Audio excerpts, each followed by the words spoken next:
I'm going to start planting my exotics first, and I have some Grand and Korean that I'm going to start with. The Nordmans aren't available yet from the nursery, so they're going to ship those a little later. And I'll just be using a hand shovel. And what I did is I kind of eyeballed this whole field. I did a pretty good job. I think the rows are pretty straight. I can maneuver through with the DR. And to kind of go down, I put a little bamboo stick with a flag so I know how to work, you know, left to right. And then I kind of lined up with the up and down. So it should be pretty simple.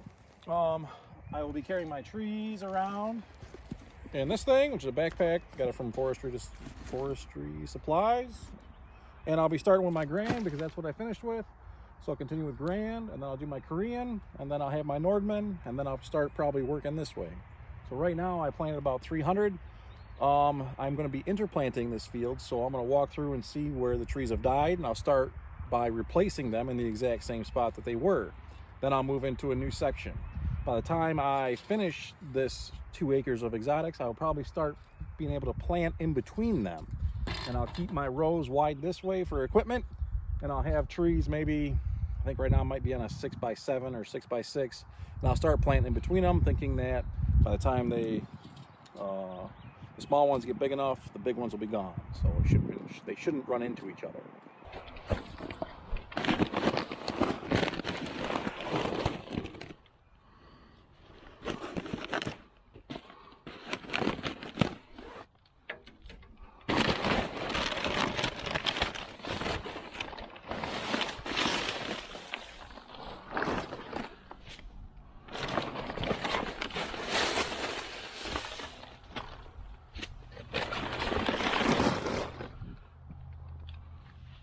All right, so these are our 2-2 P2 Grand Firs, and we are not going to butt prune them because I am all butt pruned out today. So we'll see if the roots need trimming. Usually just like the excess stuff that sticks out, excess roots, excess growth like that, right? That's hard to get in a hole. He'll kind of do whatever, so just trim them off with the group. These guys here, we'll kind of give them a little nip. Okay. These guys here, same thing. Okay. Load them up.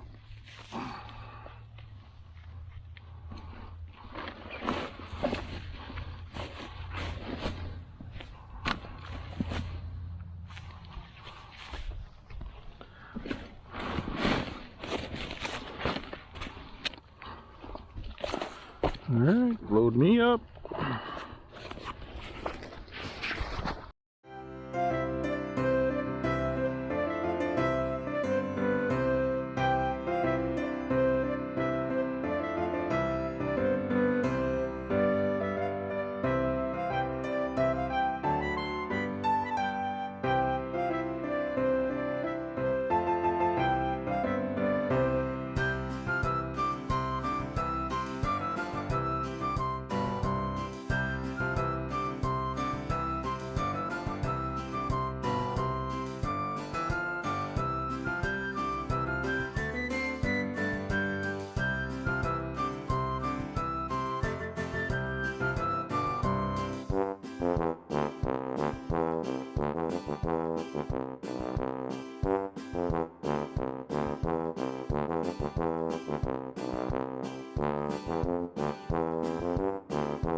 All right, so instead of lugging the trees around and digging the holes and planting them, I dug all the holes. Then I'm going to go back with my backpack and the trees and plant them in their places.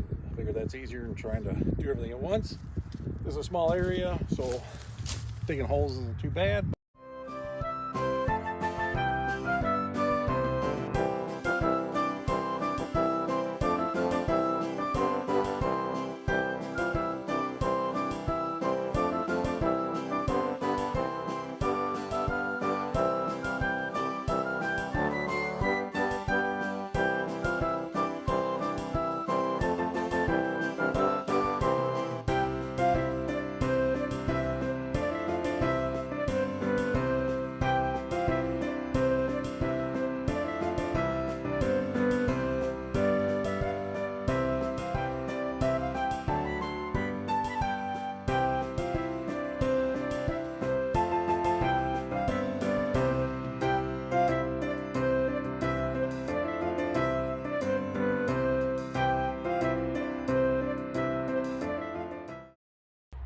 Now I'm standing in my exotic field now, and we got done planting our Grand and Korean that came in. We're still waiting on 100 Nordman, and I thought I would have been able to kind of finish off the top end of the L section, but I spaced them out too far, and I'm gonna have to kind of start going back the other way.